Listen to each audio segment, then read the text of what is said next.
Hey everybody, it's Steph Mischuk with Killer Sites. If you're going to watch any video of the hundreds of videos that I put out on YouTube, if you're going to watch any video, this is the one to watch. This is the most important lesson that I've ever gotten when it comes to small business or freelancing or coding, and actually generally in life. So take out your pen and paper or your smartphone and take down this note.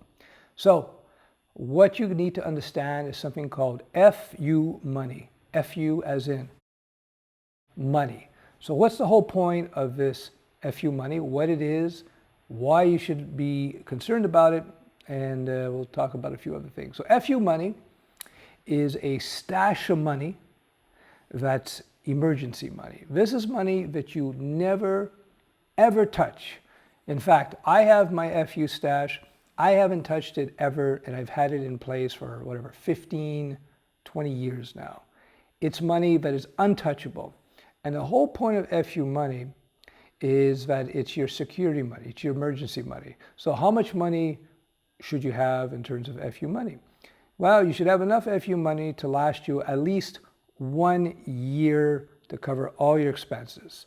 So if you spend $1,000 a month to live, I'm just pulling that number out of the air. If you have it costs you $1,000 a month to live, you should have at least $12,000 of FU money. Now, you're not going to build this up right away. It's going to take time to build it up, but you should really be working on building up your FU stash, your stash of cash. And again, this is not money you use to buy a new laptop if you need a new laptop, or you go on vacation for it. No. This is money that's untouchable. It's only used in dire straits situations. So what you should do is, as you save it up, you should be putting it in some account where you can't easily get at the money. Maybe some sort of savings account, a different branch, a different bank that you typically would use, something where you have to go to the branch to get the money. You got to make sure that this money is hard to get at. But you don't want to invest this money in something volatile like stocks or bonds. You don't want to lock up the money where you can't get at it in an emergency. Because remember, when the market is bad for you in your business, whether you're a freelancer, web developer, web designer, or a carpenter, it's probably bad for everybody. So if the market's bad for everybody, if your money is locked up in some sort of investment, you're going to have time getting at it. So let's say you took your FU money, you put it in the stock market, even McDonald's stocks, something safe. If the market starts crashing, your stocks will start crashing to a certain amount. And then you're not going to want to sell it because your stocks will be lower, right? So what you want to do is you want to take your FU money, you put it aside, that 1 year ideally of cash, you put it aside and you never touch it. And it's for emergency purposes only, to pay your rent, to pay your mortgage. This is to buy food. This is dire straits type of stuff. This is separate from your long-term retirement savings. This is separate from your basic bank account for your day-to-day operations in your business, whether you're a freelancer or whatnot. And this is a very important distinction. So what I do is I put it in a savings account in a bank separate from my main bank. And it's a high rate of savings in terms of the percentage. Well, by today's standards, it's not, whatever, 1 or 1.5% or something like this. And I just don't touch it. And it's been there for like 15, 20 years. And friends of mine say, yeah, your money, it's not working for you. You should have it invested. I said, well, it is working for me. It makes me sleep well at night. That's the whole point of FU money. You can sleep well at night, and you don't have to worry about paying your bills. Now, ideally, I say 1 year, but you start initially, maybe pull out 5% or 10% of your income, and you start building up your FU money. And you want to build it up. Why is it FU money? Well, let's say you're an independent coder, contractor, freelancer, web developer, carpenter, and you're dealing with some clients who are real, they're not the nicest people. I'm trying to avoid swearing because I deal with a lot of schools, and I got to be correct with my terms here. I can't use terms that are not suitable for the younger crowd.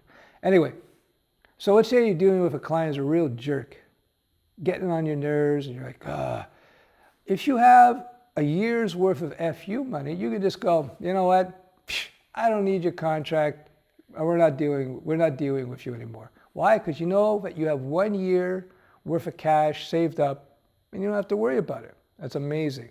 Now, for me, I keep 2 years in FU money. I like 2 years personally. I know that if all hell breaks loose and I got no contracts, no income coming in, heaven forbid, I know for 2 years I don't have to worry about money.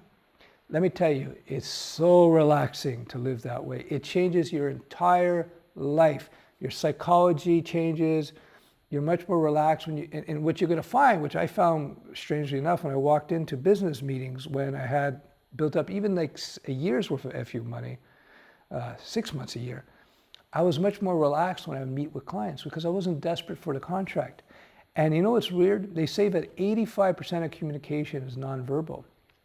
And what happens is that people will pick up on that subconsciously. They can pick up that, you know, this guy Steph, he doesn't really need the money. And they go, he must be really good. And then all of a sudden, what would happen when I had a lot of FU money, the amount of money I would earn on my contracts would start going up because I would ask for what I wanted and they would give it to me. I say, I want $80 an hour, I want $100 the hour, and it's going to take this many hours. And they were like, no, okay, sure. And it's the weirdest thing. I know it sounds strange, but remember, 85% of communication is nonverbal. It's body language. It's all these subtle cues.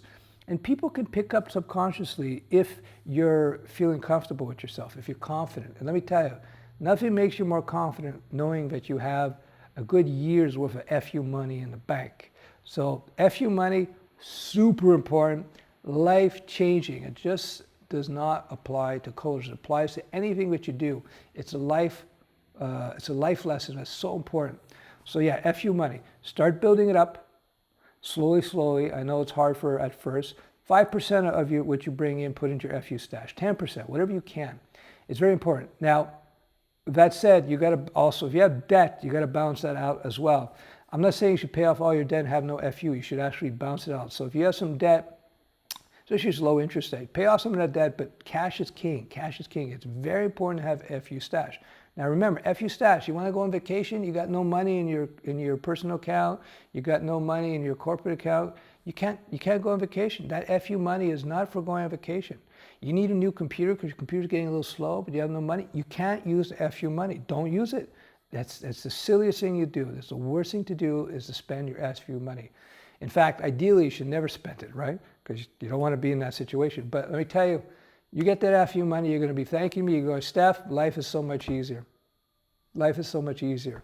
You know, for a number of years, I sort of went into semi-retirement at 32 because I did very well in the 1990s and so on. And I had a lot of FU money and I became like a professional coffee drinker. People would say, what does Steph do? He says, well, I don't know. As far as I know, he goes for coffee. He goes for breakfast a lot. And that was my job for a number of years. Now, recently, I've gotten back into it because of my interest in Studio Web, and I'm helping schools now introduce code into their curriculum. And since I've been teaching code since 2003, so, you know, I've been coding since 94. So anyway, back to FU money. FU money is so important. Number one thing, get your FU money together. Understand the rules of FU money. If any of this is unclear, you want some more, you want me to unroll this for you a bit more in terms of what FU money is all about, let me know. I think I've covered everything, but it's such an important thing to have, and I highly recommend that you get into it. I hope you found this useful. Ciao.